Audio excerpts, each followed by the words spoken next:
the best academy. Hi everyone, welcome to Harish Academy. As part of current affairs, we will discuss each and every topic in detail today. ఇవాల్టి మన first topic టెక్నాలజీకి సంబంధించి artificial intelligence, robotics లాంటి సెక్టార్స్లో Indian states వేస్తూ ఉన్న ముందడుగులు, విప్లవాత్మకమైన మార్పుల గురించి ఇవాల్టి మన ఫస్ట్ టాపిక్. కేరళ రాష్ట్రము భారతదేశంలోనే తొలిసారిగా 10వ తరగతి విద్యార్థులందరికీ రోబోటిక్స్ విద్యను తప్పనిసరిగా చేయబోతూ ఉంది. ఇలా చేయడం ద్వారా భారతదేశంలో తొలి రాష్ట్రంగా అవతరించబోతూ ఉంది. ఈ ఇనిషియేటివ్లో భాగంగా 10th క్లాస్లోని విద్యార్థులకు ముఖ్యంగా ఒక చాప్టర్ని యాడ్ చేస్తూ ఉన్నారు. ద వరల్డ్ ఆఫ్ రోబోటిక్స్ అనే chapter. The world of robotics అనే చాప్టర్ను 10వ తరగతి పుస్తకాల్లో యాడ్ చేస్తూ ఉన్నారు. తద్వారా వీళ్ళు ఇప్పటి నుంచే ఇక రోబోటిక్స్ సంబంధించిన నాలెడ్జ్ను, ప్రాక్టికల్ స్కిల్స్ని పొందబోతూ ఉన్నారు. సో డెఫినెట్లీ వీళ్ళు ఇక కంట్రీలో రోబోటిక్స్ లాంటి సెక్టార్లో ఎంప్లాయ్మెంట్కి ముందడుగుగా ఉపయోగపడతారని చెప్పేసి కూడా చెప్పవచ్చు. ఇక తద్వారా ఈ ఇనిషియేటివ్ ద్వారా సుమారుగా కేరళలోని 4.3 lakh 10th క్లాస్ స్టూడెంట్స్కి బెనిఫిట్ అవబోతూ ఉంది. ఈ చాప్టర్ని, ఈ రోబోటిక్స్ అనే కాన్సెప్ట్ని స్కూళ్ళల్లో జూన్ 2న మొదలవబోయే అకాడమిక్ ఇయర్ నుంచే ప్రవేశపెట్టబోతూ ఉన్నారు. ఇక మనం ఆల్రెడీ లాస్ట్ టైం కూడా డిస్కస్ చేసుకున్నాం ప్రీవియస్ క్లాసెస్లో. ఆల్రెడీ వరల్డ్ వైడ్ కూడా తీసుకుంటే కొన్ని కంట్రీస్, ముఖ్యంగా United Arab Emirates starting from next academic year 2026 year నుంచి United Arab Emirates country government స్కూళ్ళల్లో తప్పనిసరిగా ఆర్టిఫిషియల్ ఇంటెలిజెన్స్ని విద్యని ప్రవేశపెట్టబోతా ఉంది. ఏఐ విద్యని అని చెప్పేసి కూడా మనం తెలుసుకున్నాం. సో ఇది వరల్డ్ వైడ్ అయితే. ఇక మనం ఏదైనా ఒక స్టేట్ గురించి చదివేటప్పుడు ముఖ్యంగా ఇలాంటి స్టేట్స్, కేరళ, యూపీ లాంటి స్టేట్స్ ఉన్నప్పుడు తప్పకుండా వాటి గురించి ఇంపార్టెంట్ ఫ్యాక్ట్స్ కూడా రీకాల్ చేసుకోవాలి. మనం డిస్కస్ చేసుకున్నాం కేరళకి ఎన్వైరన్మెంట్ పరంగా, బయోడైవర్సిటీ పరంగా ఒక ఇనిషియేటివ్ గతంలో తీసుకొని వచ్చింది. హ్యూమన్ యానిమల్ కాన్ఫ్లిక్ట్స్ని, జంతువులు మానవుల మధ్య ఘర్షణలను తగ్గించడానికి హ్యూమన్ యానిమల్ కాన్ఫ్లిక్ట్ని స్టేట్ స్పెసిఫిక్ డిజాస్టర్ అంటే రాష్ట్ర విపత్తుగా ప్రకటించిన తొలి రాష్ట్రం కూడా కేరళ అని చెప్పేసి తెలుసుకున్నాం. అలానే ఆర్బీఐ విడుదల చేసిన ఎకనామీ పరంగా విడుదల చేసిన రెమిటెన్సెస్ సర్వే 2023-24 సంవత్సరానికి గాను కేరళ రాష్ట్రము రెమిటెన్సెస్ను అత్యధికంగా పొందుతూ ఉన్న 2వ రాష్ట్రం. రెమిటెన్సెస్ అంటే ఏంటి? విదేశాల నుంచి వచ్చే మనకు ఆదాయము, అక్కడ పనిచేసే వలస కార్మికులు సంపాదించే ఆదాయమే మనకు వస్తుంది కదా. కేరళ 2023-24 సంవత్సరానికి గాను అత్యధికంగా రెమిటెన్సెస్ను రిసీవ్ చేసిన 2వ రాష్ట్రము. మొదటి స్థానంలో మహారాష్ట్ర ఉంది. అది గుర్తుపెట్టుకోండి. ఇక్కడ గుర్తుపెట్టుకోవాల్సింది 2023-24 ఫినాన్షియల్ ఇయర్. అలానే కేరళ సోషల్ జస్టిస్ పరంగా ఎల్డర్ పీపుల్ కోసం, వృద్ధుల కోసము సీనియర్ సిటిజన్ కమిషన్ని ఏర్పాటు చేసిన తొలి రాష్ట్రంగా కూడా అవతరించింది కేరళ. సో ఇవి కేరళ గురించి మనకి facts. Next one, Sansad Ratna awards. Member of parliaments, ముఖ్యంగా ఎవరైతే పార్లమెంటరీ డెమోక్రసీకి, పార్లమెంట్ ప్రజాస్వామ్యానికి ఎవరైతే కృషి చేస్తారో, ఎవరి ప్రతిభ అయితే ప్రతిభను ఆధారంగా బేసిస్ చేసుకొని ఎవరైతే మంచిగా పనిచేస్తారో వాళ్ళకి ప్రైమ్ పాయింట్ ఫౌండేషన్ అనే సంస్థ సంసద్ రత్న అవార్డ్స్ ఇవ్వడం జరుగుతుంది ఎవ్రీ ఇయర్. ఈ సంవత్సరము 17 మంది ఎంపీలకు ఈ అవార్డు దక్కింది. వాళ్ళు పార్లమెంటరీ ప్రజాస్వామ్యానికి చేసిన కృషికి గాను. అందులో 17 మంది ఎంపీలు ఉన్నారు.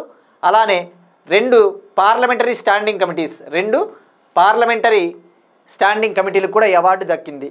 ఇక ఇందులో ముఖ్యమైన సభ్యులు ఎవరున్నారంటే, ఒకరు వచ్చేసి MP, member of parliament PP Chowdary.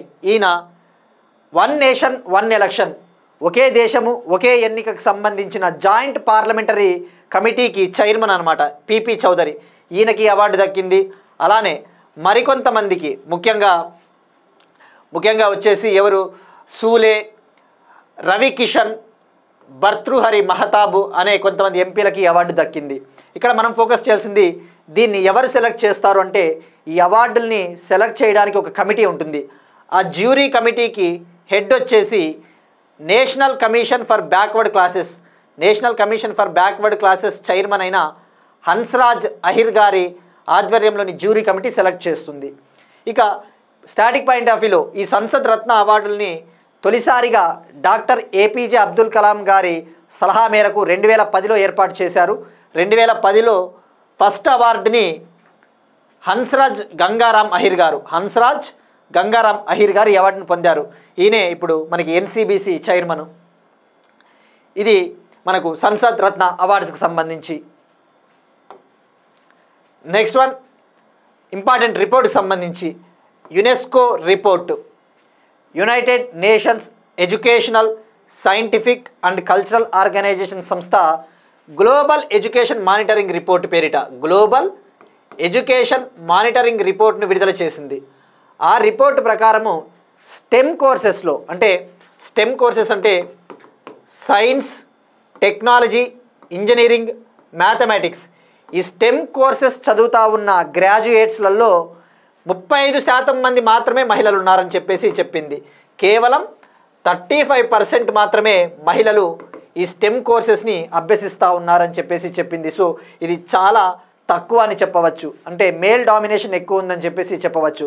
ఇక అలానే దీనికి ముఖ్యమైన కారణం ఎందుకు ఇంత తక్కువలో ఉన్నారు అంటే, ఒకటి లింగ వివక్ష, జెండర్ డిస్పారిటీ, మరొకటి ఫియర్ ఆఫ్ మ్యాథ్స్, గణితం అంటే చాలామంది మహిళలు భయపడతా ఉన్నారు అని ఈ రిపోర్ట్ తెలిపింది. ఇక అలానే ఈ రిపోర్ట్ ఇంకా ఏమని చెప్పింది అంటే, యూరోపియన్ యూనియన్లో, ముఖ్యంగా యూరోపియన్ యూనియన్లోని ప్రతి నలుగురు మహిళల్లో ఒక మహిళ మాత్రమే ఈ స్టెమ్ కోర్సెస్ని, లేదంటే ఎవరైతే డిగ్రీ కంప్లీట్ చేసి ఉంటారో వాళ్ళు ఐటీ జాబుల్లోకి వెళ్తూ ఉన్నారు, 1/4 అని చెప్పింది యూరోపియన్ యూనియన్లో. అలానే ముఖ్యంగా డేటా సైన్సు, ఆర్టిఫిషియల్ ఇంటెలిజెన్స్, కృత్రిమ మేధస్సు రంగంలో అయితే మహిళల వాటా కేవలం 26% మాత్రమే ఉందని చెప్పింది. ఇంకా ఏమని చెప్పిందంటే, ఈ స్టెమ్ కోర్సెస్కి సంబంధించి పాలసీలను తీసుకొచ్చిన దేశాలు 68% దేశాలు అయితే, ఈ 68% దేశాల్లో కూడా కేవలం సగం దేశాలు మాత్రమే ప్రాపర్ మెజర్స్, సరైన చర్యలు తీసుకుంటా ఉన్నాయని ఈ రిపోర్ట్ చెప్పింది. మనకి ఎగ్జామ్ పాయింట్ ఆఫ్ వ్యూలో గుర్తుపెట్టుకోవాల్సింది, కేవలం 35% మంది మాత్రమే స్టెమ్ గ్రాడ్యుయేట్స్ ఆర్ ఉమెన్. ఇది చాలా ఇంపార్టెంట్ పాయింట్. ఇక స్టాటిక్ పాయింట్ ఆఫ్ వ్యూలో గ్లోబల్ ఎడ్యుకేషన్ మానిటరింగ్ రిపోర్ట్ అంటే యునెస్కో. ఇలాంటి టాపిక్స్ యూపీఎస్సీ అనే కాదు, జనరల్గా మనము డిస్క్రిప్టివ్ ఎగ్జామ్స్ రాసేటప్పుడు లేదంటే ఇంటర్వ్యూస్లో ఇలాంటివి మనం బాగా కోట్ చేయవచ్చు. ఎలా అడుగుతాడంటే, మహిళల్లో స్టెమ్ కోర్సెస్లో మహిళలు తక్కువగా ఉండడానికి కారణాలు ఏంటి, ఆ ఫ్యాక్ట్స్ అన్నీ కూడా మనము చెప్పవచ్చు. నెక్స్ట్ వన్, భారతదేశంలోనే అతిపెద్ద డ్రెడ్జర్ DCI డ్రెడ్జ్ గోదావరి. మనం చూస్తూ ఉంటాం, ముఖ్యంగా సముద్ర ప్రాంతాల్లో ఏవైనా నౌకలు కదిలి వెళ్ళాలి అంటే అవి ట్రావెల్ చేసేటప్పుడు చాలా అవాంతరాలు ఎదురవుతూ ఉంటాయి. దానికి కారణము సముద్ర గర్భాల్లో ఎక్కువగా సెడిమెంట్స్, అంటే ఒక రకమైన మట్టి, బురద అవి ఎక్కువైపోతూ ఉంటాయి తీర ప్రాంతాలలో. ఆ సెడిమెంట్స్ని ఆ సముద్ర ప్రాంతాల నుంచి తొలగించి తద్వారా నౌకలకి సేఫ్గా ప్యాసేజ్ కల్పించాలంటే, ఆ నౌకల్ని సేఫ్గా మూమెంట్ కదిలేలా చేయాలి అంటే ఆ సెడిమెంట్స్ని ఎప్పటికప్పుడు తొలగించాల్సిన అవసరం ఉంటుంది. దానికోసం విశాఖపట్నంకి చెందిన dredging corporation of India limited, విశాఖపట్నంలో ఉంటుంది హెడ్ క్వార్టర్స్, ఇది 1976లో ఏర్పాటైంది. ఈ dredging corporation of India limited కోసము భారతదేశంలోనే అతిపెద్ద dredger vessel DCI dredge Godavari అనే వెజల్ని తయారు చేస్తూ ఉన్నారు. దీన్ని కొచ్చిన్ షిప్యార్డ్ లిమిటెడ్ వద్ద తయారు చేస్తూ ఉన్నారు. ఆల్రెడీ 40% పనులు కంప్లీట్ అయ్యాయి.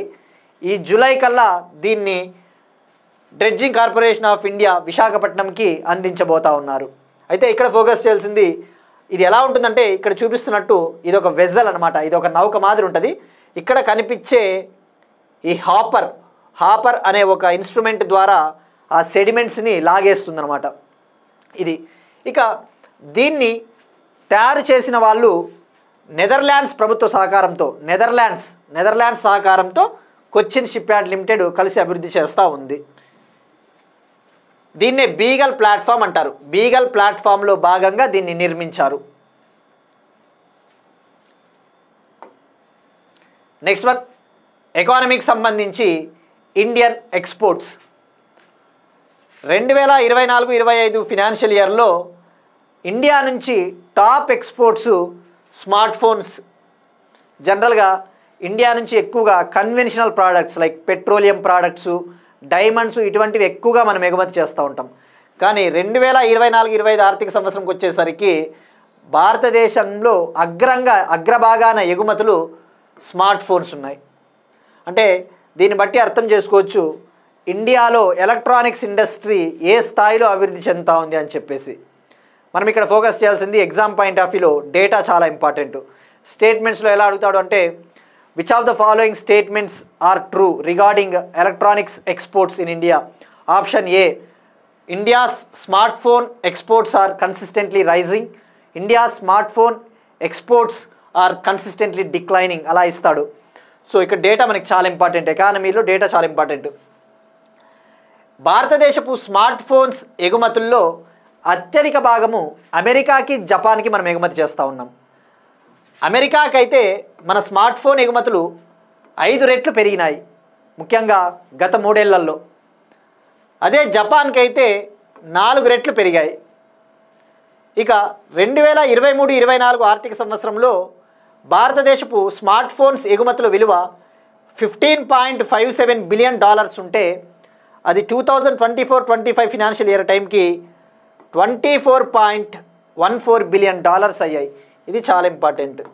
సో నోట్స్ రాసుకునేటప్పుడు నన్ను అడిగితే ఎకానమీ రిలేటెడ్ ఇష్యూస్ అన్నీ కూడా ఒకచోట మెయింటైన్ చేయడం బెటర్. ఎందుకంటే మనకి ఇవి ఇండియన్ ఎకానమీలో అప్పుడు చాలా హెల్ప్ అవుతాయి. ఎందుకంటే మనం ఇండియన్ ఎకానమీలో సర్వే చదివినా ఏది చదివినా కూడా మనకి ఇవే మళ్ళీ తిరిగి సర్వేలో అపియర్ అవుతూ ఉంటాయి. ఇక భారతదేశపు స్మార్ట్ ఫోన్ మార్కెట్స్ తీసుకుంటే మన ఇండియా ఏ కంట్రీకి అత్యధికంగా స్మార్ట్ ఫోన్స్ని ఎగుమతి చేస్తూ ఉంది అంటే ఇందాకే చెప్పుకున్నట్టు అత్యధికంగా అమెరికాకి ఎక్స్పోర్ట్ చేస్తూ ఉన్నాం. సెకండ్ ప్లేస్ వచ్చేసి నెదర్లాండ్స్, థర్డ్ ప్లేస్ వచ్చేసి ఇటలీ, ఫోర్త్ జపాన్, ఫిఫ్త్ చెక్ రిపబ్లిక్. ఇక దీనికి రీజన్స్ ఏంటి, మరి ఎందుకు ఇంతలా స్మార్ట్ ఫోన్స్ ఎగుమతులు పెరుగుతూ ఉన్నాయంటే దానికి కారణము ప్రొడక్షన్ లింక్డ్ ఇన్సెంటివ్ స్కీమ్ అని ఒకటి మనం తీసుకొని వచ్చాం గతంలో. ఇండియన్ గవర్నమెంట్ అంటే ఉత్పత్తి ఆధారంగా ఇన్సెంటివ్స్, ట్యాక్స్ ఇన్సెంటివ్స్, పన్ను రాయితీలు ఇవ్వడం జరుగుతుంది. ఈ పిఎల్ఐ స్కీమ్ కింద ఎలక్ట్రానిక్ సెక్టార్ కూడా ఉంటుంది. గుర్తుపెట్టుకోండి, ఇక్కడ స్టార్టింగ్ పాయింట్ ఆఫ్ వ్యూలో పిఎల్ఐ స్కీమ్ కింద ఓవరాల్గా 14 సెక్టార్లు కవర్ అయి ఉంటాయి. For example semi conductors industry, electronics industry, automobile industry, ఇవన్నీ కూడా టెక్స్టైల్ ఇండస్ట్రీ లాంటివి. ఇవి చాలా ఇంపార్టెంట్. 14 సెక్టార్లు కవర్ అయి ఉంటాయి. ఈ 14 సెక్టార్లనే సన్ రైజ్ సెక్టార్స్ అంటారు. ఎకానమీలో ఒక టర్మ్ ఉంటుంది, సన్ రైజ్ సెక్టార్స్. ఇది చాలా ఇంపార్టెంట్. సన్ రైజ్ సెక్టార్స్ ఎలా అడుగుతాడంటే కింది వాటిలో సన్ రైజ్ సెక్టార్స్లో భాగం కానివి ఏవి అంటాడు అట్లా.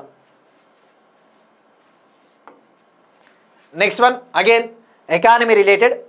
ఇండియాలో ఎలక్ట్రిక్ వెహికల్ 3 వీలర్స్కి సంబంధించి, ఎలక్ట్రిక్ వాహనాల త్రిచక్ర వాహనాలకు సంబంధించి ఇండియా ఏ పొజిషన్లో ఉందని చెప్పేసి ఇంటర్నేషనల్ ఎనర్జీ ఏజెన్సీ రిపోర్ట్ ఇచ్చింది. మనం డిస్కస్ చేసుకున్నాం గతంలోనే. ఇంటర్నేషనల్ ఎనర్జీ ఏజెన్సీ ఒక రిపోర్ట్ విడుదల చేస్తుందని చెప్పేసి, అది గ్లోబల్ ఎనర్జీ అవుట్లుక్ అనేది ఒకటి విడుదల చేస్తుంది. అలానే ఇప్పుడు global electric vehicle outlook report పేరిట విడుదల చేసింది, global electric vehicle outlook report. ఈ రిపోర్టు ప్రకారము ఇండియా 2024 సంవత్సరంలో ప్రపంచంలోనే అతిపెద్ద ఎలక్ట్రిక్ 3 వీలర్ మార్కెట్గా అవతరించింది.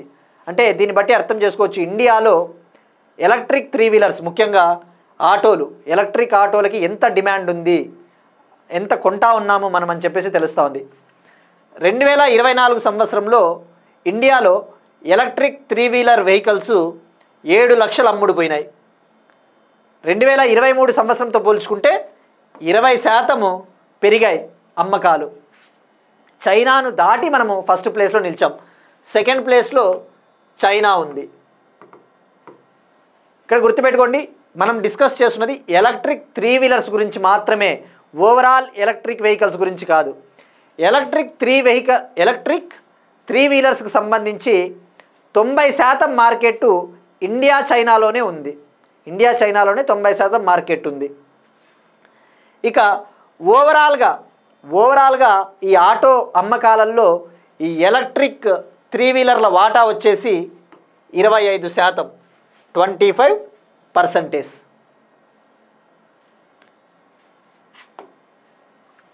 Next one again economy related, exports. India marine products exports విషయంలో, అంటే సముద్ర ఉత్పత్తుల ఎగుమతులు, బ్లూ ఎకానమీ అంటాం కదా, చేపలు, రొయ్యలు, ప్రాన్స్, అటువంటి వాటిని ఎగుమతి చేస్తూ ఉన్న దేశాల్లో భారతదేశము ప్రపంచంలోనే 4th పొజిషన్లో నిలిచింది.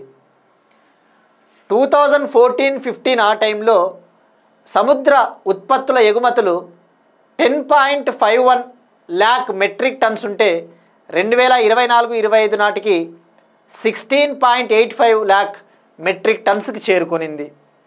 ఇక వీటి విలువ వచ్చేసి 2014-15లో సముద్ర ఉత్పత్తుల ఎగుమతుల విలువ $5.4 బిలియన్ ఉంటే 2024-25 టైంకి $7.2 బిలియన్ అయ్యింది. ఇక 2014-15లో భారతదేశపు సముద్ర ఉత్పత్తులను 105 దేశాలు దిగుమతి చేసుకునేవి. ఇప్పుడు అది 2024-25 నాటికి 130 దేశాలు దిగుమతి చేసుకుంటా ఉన్నాయి. సో మనకి అబ్జర్వ్ చేస్తే ట్రెండ్స్ ఇప్పుడు స్మార్ట్ ఫోన్స్ ఎగుమతులు పెరుగుతూ ఉన్నాయి, మెరైన్ ప్రోడక్ట్స్ ఎక్స్పోర్ట్స్ పెరుగుతూ ఉన్నాయి. మనం ఇటీవల డిస్కస్ చేసుకున్నాం. భారతదేశపు ఫార్మా ఎగుమతులు కూడా 2024-25 సంవత్సరానికి సంబంధించి ఇండియాస్ ఫార్మాస్ ఎక్స్పోర్ట్స్ $30 బిలియన్ దాటిపోయాయి అని చెప్పేసి కూడా మనం డిస్కస్ చేసుకున్నాం. ఇప్పుడు ఒక క్వశ్చన్ చూద్దాం. సెంట్రల్ జూ అథారిటీ భారతదేశంలో మొట్టమొదటి తెల్ల పులుల పెంపక కేంద్రాన్ని ఎక్కడ ఆమోదించింది? Where has the central zoo authority approved India's first white tiger breeding centre? భారతదేశంలో మొట్టమొదటి వైట్ టైగర్ బ్రీడింగ్ సెంటర్ని ఎక్కడే ఆమోదించారు? Option A Kanha Madhya Pradesh, option B Sundarban West Bengal, option C Rewa Madhya Pradesh, option D Ranthambore Rajasthan. దీనికి ట్రై చేయండి. మనము గతంలో డిస్కస్ చేసుకున్నాం. ప్రపంచంలోనే మొట్టమొదటి black tiger, black melanistic tiger అంటే నల్ల పులులు మెలనిస్టిక్ టైగర్ సఫారీని ఒడిశాలోని సిమ్లీపాల్లో ఏర్పాటు చేస్తూ ఉన్నారని చెప్పేసి తెలుసుకున్నాం. అయితే ఇది వైట్ టైగర్ బ్రీడింగ్ సెంటర్. ఇక నిన్న అడిగిన క్వశ్చన్ మనము సిబిపి హోమ్ యాప్, అక్రమ వలసదారులను గుర్తించి వాళ్ళని తమ స్వదేశాలకి పంపడానికి సిబిపి హోమ్ యాప్ని ఏ కంట్రీ అభివృద్ధి చేసింది అంటే USA. Next one, Novavax covid వ్యాక్సిన్కు ఫుడ్ అండ్ డ్రగ్ అడ్మినిస్ట్రేషన్ ఆమోదం. ఇది ఫుడ్ అండ్ డ్రగ్స్ అడ్మినిస్ట్రేషను అమెరికాలో ఉంటుంది. ఇది వ్యాక్సిన్స్కి సంబంధించి వాటిని అనుమతించాలా వద్దా అని చెప్పేసి ఆమోదం తెలుపుతుంది. USAకి చెందినది FDA. ఇక నోవావాక్స్ కోవిడ్ వ్యాక్సిన్, కోవిడ్ వచ్చేసి ఇంకా 3-4 years దాటిపోయింది. కోవిడ్ ఆల్రెడీ మనం చవి చూసి, but still Covid vaccine is making headlines. ఎందుకు రీజన్స్ అంటే ఇటీవలే వరల్డ్ హెల్త్ ఆర్గనైజేషన్,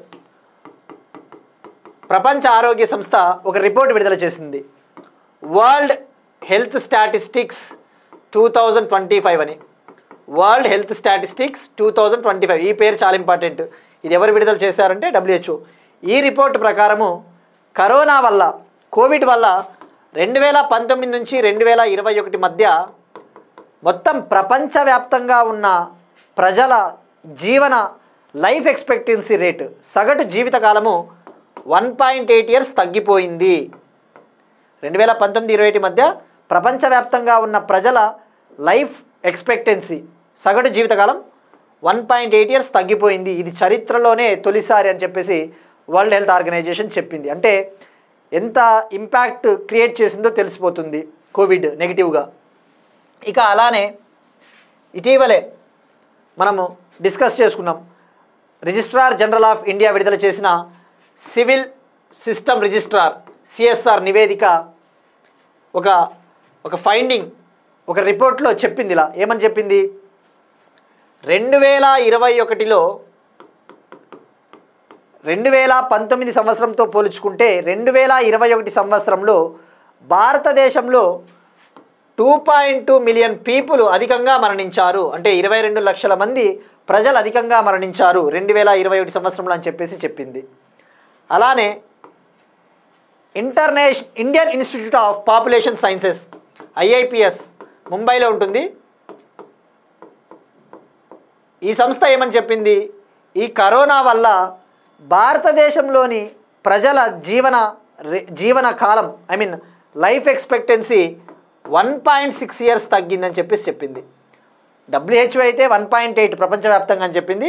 ఇది Indian institute of population sciences Mumbai అయితే 1.6 ఇయర్స్ తగ్గిందని చెప్పింది. సో అంతలా కరోనా ఇంపాక్ట్ చేసింది. మరి ఇప్పుడు ఈ నోవావాక్స్ కోవిడ్ వ్యాక్సిన్కి FDA ఆమోదం తెలిపింది. ఇక్కడ తెలుసుకోవాల్సింది, ఈ నోవావాక్స్ని డెవలప్ చేసినది అమెరికాకు చెందిన బయోటెక్నాలజికల్ కంపెనీ నోవావాక్స్ అనే కంపెనీ.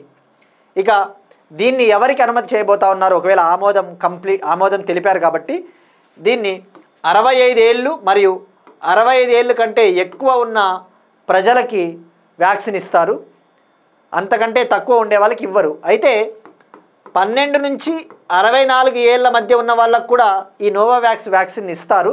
అయితే వీళ్లకు గనక కోవిడ్ రావడానికి అవకాశం ఉన్న ఏదైనా ఒక మెడికల్ కండిషన్, ఏదైనా ఒక వ్యాధి ఉంటే వాళ్ళకు కూడా ఇస్తారు అని చెప్పేసి చెప్తా ఉన్నారు నోవావాక్స్.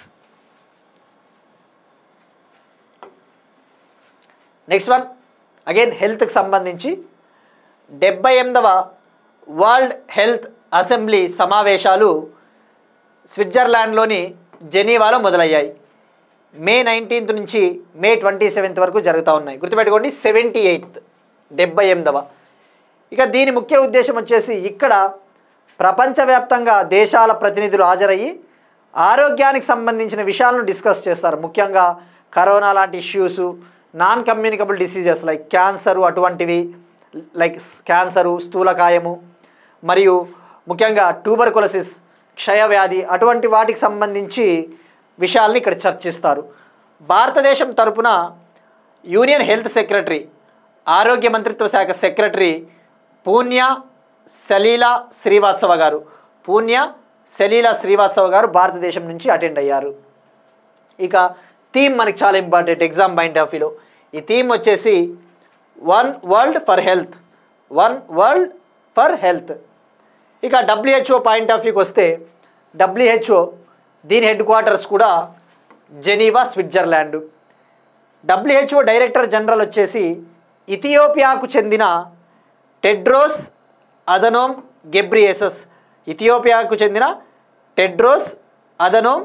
గెబ్రియేసస్. ఇక ఇందాకే చెప్పుకున్నట్టు world health organization global world health statistics report. Next one operations. మనము లాస్ట్ ఫ్యూ క్లాసెస్లో మిలిటరీకి సంబంధించిన ఆపరేషన్స్ గురించి డిస్కస్ చేసుకున్నాం, like operation Tikka, operation Sindoor, ఇవన్నీ. ఇప్పుడు ఆపరేషన్ అలివియా అయితే ఇది పర్యావరణానికి, బయోడైవర్సిటీ, జీవ వైవిధ్యానికి సంబంధించిన ఆపరేషన్ ఒలివియా పేరులోనే ఉంది. అంటే ఒలివియా అంటే ఇది ఆలివ్ రిడ్లీ తాబేళ్లను సంరక్షించడానికి తీసుకొచ్చిన ఆపరేషన్. దీన్ని ఇండియన్ కోస్ట్ గార్డ్ వాళ్ళు లాంచ్ చేశారు, ఇండియన్ కోస్ట్ గార్డ్. ఇక ఆలివ్ రిడ్లీ టర్టల్స్ అంటే వీటి IUCN status vulnerable. We discussed many times vulnerable అంటే దుర్బలమైన స్థితిలో ఉందనేసి. ఇక దీని ఎక్కువగా ఎక్కడ ఉంటాయి ఇవి, ఒడిశాలోని గహిర్మాతా శాంక్చురీ కావచ్చు, ఋషికుల్య బీచ్, వైజాగ్, ఆంధ్రప్రదేశ్లోని వైజాగ్, ఇవి ఎక్కువగా నీకు కనబడతా ఉంటాయి. మాస్ నెస్టింగ్ సైట్స్ అంటారు, దాన్నే ఎర్రిబడ్డ అంటారు. అంటే వీటి మాస్ నెస్టింగ్ సైట్స్ అంటే ఇవి వచ్చి గుంపులుగా వచ్చి గుడ్లు పెట్టే ప్రాంతాన్ని అర్రిబడ అంటారు. ఈ టర్మ్ ఉంటుంది, అర్రిబడ. సో ఇది ఆలివ్ రిడ్లీ టర్టల్స్ గురించి. ఇక మనం ఇలాంటివి అబ్జర్వ్ చేస్తే ఇటీవల ఆంధ్రప్రదేశ్లోని శ్రీకాకుళం జిల్లాలో శ్రీకూర్మం అనే ఒక వైష్ణవ ఆలయ ప్రాంత సమీపంలో కొన్ని వందల సంఖ్యలో స్టార్ టార్టాయిస్లు మరణించాయి. స్టార్ టార్టాయిసెస్ మరణించినాయి. ఈ స్టార్ టార్టాయిసెస్ అంటే నక్షత్ర తాబేళ్ళు. ఈ తాబేళ్ళ పైన నక్షత్రపు ఆకారంలో ప్యాటర్న్స్ ఉంటాయి. దీని ఐయూసిఎన్ స్టేటస్ కూడా వల్నరబుల్. గుర్తుపెట్టుకోండి, దీని ఐయూసిఎన్ స్టేటస్ కూడా వల్నరబుల్. మనకి ఎగ్జామ్లో మనం గతంలో చెప్పుకున్నట్టు ఎలా అడుగుతాడు అంటే, ఏ ప్రాంతంలో ఏదైనా ఒక పక్షి చనిపోయినా, ఏదైనా జీవి చనిపోయినా అది ఐడియా ఉండాలి, దాని ఐయూసిఎన్ స్టేటస్ అటువంటివి. నెక్స్ట్ వన్, నిన్న మనము డిస్కస్ చేసుకున్నాం. పిఎస్ఎల్వి C61 రాకెట్ లాంచ్ చేసిన ఎర్త్ అబ్జర్వేషన్ శాటిలైట్ 09, దాన్నే రీశాట్ 1B అంటారు. అయితే అది లాంచ్ చేసినప్పటికీ కొద్దిగా టెక్నికల్ ఇష్యూస్ వల్ల, సాంకేతిక సమస్యల వల్ల అది ఫెయిల్యూర్ అయింది, విఫలమైంది. అది ఆర్బిట్లోకి, కక్షలోకి, నిర్దేశిత కక్షలోకి శాటిలైట్ను ప్రవేశపెట్టడంలో విఫలమైంది. దానికి సంబంధించి ఇస్రో ఒక కమిటీని ఏర్పాటు చేసింది. ఎందుకు ఫెయిల్ అయ్యింది ఆ కమిటీ మొత్తం తెలుసుకుంటుంది, అది ఫెయిల్ అవ్వడానికి రీజన్స్. సో ఈ కాంటెక్స్లో మనం తెలుసుకోవాల్సింది, మరొకసారి రీకాల్ చేసుకోవాలి, పిఎస్ఎల్విలో ఎన్ని స్టేజెస్ అవన్నీ ఉంటాయనేసి. పిఎస్ఎల్విలో 4 స్టేజెస్ ఉంటాయి. పిఎస్ఎల్విలో 4 స్టేజెస్. ఫస్ట్ స్టేజ్ వచ్చేసి సాలిడ్, తర్వాత లిక్విడ్, తర్వాత సాలిడ్, మళ్ళీ లిక్విడ్ ఉంటుంది. 3వ స్టేజ్లో సాంకేతిక సమస్య తలెత్తిందట. ఇక పిఎస్ఎల్వి C61 అనేది ఇస్రోకు చెందిన 101వ లాంచ్ అని చెప్పేసి డిస్కస్ చేసుకున్నాం. ఇది పిఎస్ఎల్వికి చెందిన 63వ మిషన్. ఇంతకుముందు 2 ఫెయిల్ అయ్యాయి. అది ఫస్ట్ సార్ వచ్చేసి 1993 సెప్టెంబర్ 20న పిఎస్ఎల్వి D1 అంటే పిఎస్ఎల్వి డెవలప్మెంటల్ ఫ్లైట్, అభివృద్ధి దశలో ఉన్న ఫ్లైట్, అది తొలి ఫ్లైట్ అనమాట, తొలి మిషన్, అది ఫెయిల్ అయింది. ఆ తర్వాత 2017 ఆగస్టు 31న పిఎస్ఎల్వి C39 కూడా విఫలమైంది. ఇప్పుడు ఇది 3వది. ఇక దీన్ని లాంచ్ చేసింది పిఎస్ఎల్వి C61. దీన్నే పిఎస్ఎల్వి XL రాకెట్ అని కూడా అంటారు. అంటే ఎక్స్ట్రా లార్జ్ కాన్ఫిగరేషన్ అంటే సింపుల్గా చెప్పాలంటే పిఎస్ఎల్వి 4 స్టేజెస్ ఉంటాయి కదా. ఇప్పుడు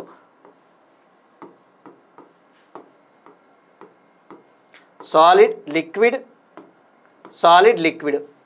ఎక్స్ట్రా లార్జ్ కాన్ఫిగరేషన్ అంటే 6 స్ట్రాప్ ఆన్ బూస్టర్స్ ఉంటాయి. ఇట్లా యువతల 3 బూస్టర్స్ అనమాట. ఈ బూస్టర్సే ఎనర్జీ ఇస్తాయి అది దూసుకుపోవడానికి రాకెట్. ఈ పిఎస్ఎల్వి XL కాన్ఫిగరేషన్ ద్వారా లాంచ్ చేసిన ఈ శాటిలైటు 27వది, ఈ సిరీస్లో 27వది.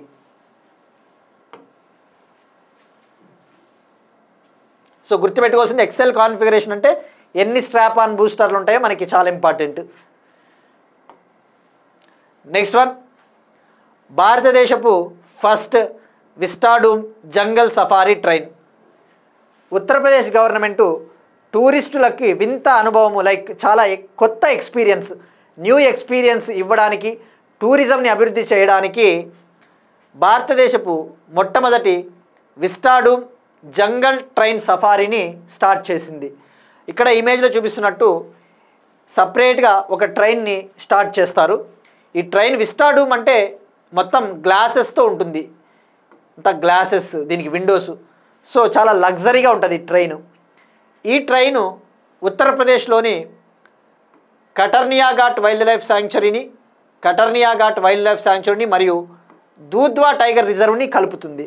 సో తద్వారా ఈ ట్రైన్లో ఎవరైతే వెళ్తూ ఉంటారో టూరిస్టులు ఆ సఫారీని, ఆ ఫారెస్ట్ అందాలని వీక్షించవచ్చు. ఇక యూపీ, మనం గతంలో డిస్కస్ చేసుకున్నాం. యూపీ గవర్నమెంటు భారతదేశంలోనే మొట్టమొదటి నైట్ సఫారీని కూడా తీసుకొని వచ్చింది.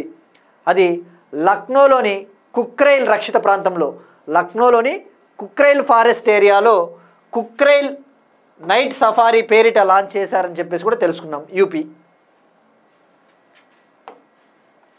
నెక్స్ట్ వన్, అచీవ్మెంట్స్కి సంబంధించి బ్రిటిష్ పర్వతారోహకుడు ఒక ఘనత సృష్టించాడు. 19వసారి మౌంట్ ఎవరెస్ట్ను అధిరోహించి రికార్డు సృష్టించాడు. అయితే ఆల్రెడీ ఎవరెస్ట్ శిఖరాన్ని 19 సార్లు కంటే ఎక్కువ ఎక్కిన వాళ్ళు ఉన్నారు. అయితే వాళ్ళు నేపాలీకి చెందిన వాళ్ళు, వీళ్ళని షెర్పాలు అంటారు. షెర్పాలు అంటే ఎవరైతే హిమాలయ ప్రాంతాల్లో రేంజెస్లో నివసించే వాళ్ళు, ముఖ్యంగా నేపాల్ టిబెట్ ప్రాంతానికి నివసించే వాళ్ళని షెర్పాలు అంటారు. అయితే 19వ సారి ఎవరెస్ట్ను అధిరోహించిన షెర్పా కాని వ్యక్తి ఈయన. సో అందుకు ఈయన ఈ రికార్డు. ఇతని పేరు వచ్చేసి ఇంగ్లాండ్కు చెందిన Quinton cool, 51 years old Quinton cool. So దీంతో 19 సార్లు మౌంట్ ఎవరెస్ట్ను ఎక్కిన తొలి షెర్పా కాని వ్యక్తిగా ఈయన రికార్డు సృష్టించాడు. అయితే ఇప్పటి వరకు అత్యధికంగా ఎవరెస్ట్ శిఖరాన్ని ఎక్కిన వాళ్ళు, ఇప్పటి వరకు ఎవరెస్ట్ని 30 సార్లు అధిరోహించిన అతను నేపాలీ షెర్పా కామిరీటా. 30 సార్లు అధిరోహించింది. ఆల్రెడీ ఇండియాకు చెందిన నేషనల్ క్యాడెట్ కార్ప్స్ కూడా, ఎన్సీసీ యాత్రా బృందం కూడా మౌంట్ ఎవరెస్ట్ని ఇటీవలే వెరీ రీసెంట్గా అధిరోహించింది. నెక్స్ట్ వన్, ఒక volcano is about to erupt.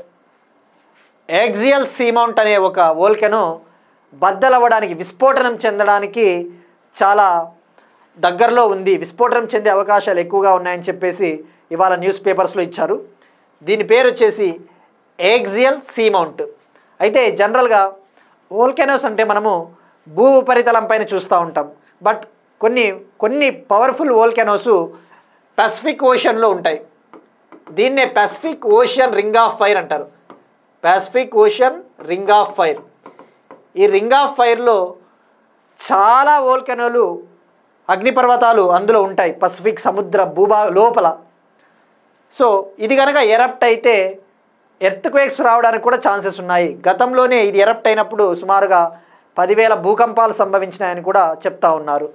ఇది అమెరికాకు 300 మైళ్ళ దూరంలో, అమెరికా తీరానికి పశ్చిమ దిక్కున 300 మైళ్ళ దూరంలో ఉంది. సో దీని పేరు వచ్చేసి అమెరికాలోని ఒరెగాన్ రాష్ట్రంలో. ఇక్కడ గుర్తుపెట్టుకోవాల్సింది యాక్సియల్ సీమౌంట్, పసిఫిక్ ఓషియన్. ఇది పసిఫిక్లోనే అత్యంత యాక్టివ్ వోల్కనో, అత్యంత క్రియాశీలక అగ్నిపర్వతం. నెక్స్ట్ వన్, స్పోర్ట్స్కి సంబంధించి south Asia football federation under nineteen championship. ఇది 7వ ఎడిషన్ అరుణాచల్ ప్రదేశ్లోని యూపియాలో జరిగింది. ఇందులో ఇండియా విన్నర్గా అవతరించింది. ఫైనల్లో బంగ్లాదేశ్ను ఓడించి మనం కప్పు గెలుచుకున్నాము. ఆల్రెడీ ఇండియా డిఫెండింగ్ ఛాంపియన్, ఈ కప్పును మళ్ళీ ఇప్పుడు నిలబెట్టుకున్నాం.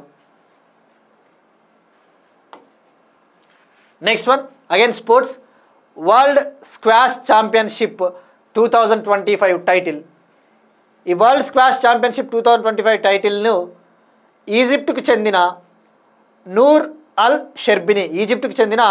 నూర్ అల్ షెర్బిని అనే మహిళ గెలుపొందింది మహిళల విభాగంలో.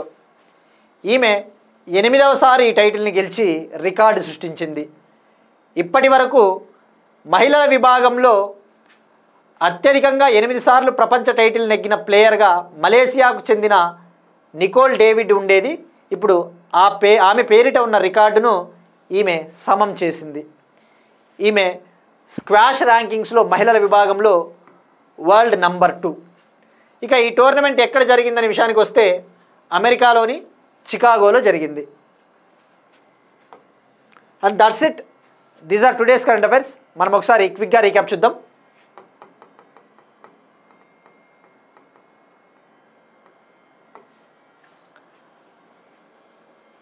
రోబోటిక్స్ విద్యను 10వ తరగతి విద్యార్థులందరికీ తప్పనిసరి చేసిన తొలి రాష్ట్రంగా Kerala. Sansad Ratna awards. UNESCO global education monitoring report. భారతదేశంలో అతిపెద్ద డ్రెడ్జర్. 2024-25 ఆర్థిక సంవత్సరంలో భారతదేశపు టాప్ ఎక్స్పోర్ట్స్ స్మార్ట్ ఫోన్స్. ప్రపంచంలోనే అతిపెద్ద ఎలక్ట్రిక్ 3-వీలర్ మార్కెట్గా భారతదేశం ఐఈఏ రిపోర్ట్. ప్రపంచంలోనే 4వ అతిపెద్ద మెరైన్ ప్రోడక్ట్స్ ఎక్స్పోర్టర్గా భారతదేశం. నోవావాక్స్ కోవిడ్ వ్యాక్సిన్కు FDA ఆమోదం. 78వ world health assembly. Operation Olivia. PSLV C61 rocket ఫెయిల్యూర్కి కమిటీని ఏర్పాటు చేసిన ఇస్రో, భారతదేశపు మొట్టమొదటి విస్టాడూమ్ జంగల్ సఫారీ ట్రైన్, 19వసారి ఎవరెస్ట్ను అధిరోహించి రికార్డు సృష్టించిన బ్రిటిష్ పర్వతారోహకుడు, axial seamount volcano, south Asia football federation under nineteen championship విన్నర్గా ఇండియా, వరల్డ్ స్క్వాష్ టైటిల్ గెలిచిన Egypt star. That's it. These are today's current affairs and will meet you again tomorrow. Thank you everyone.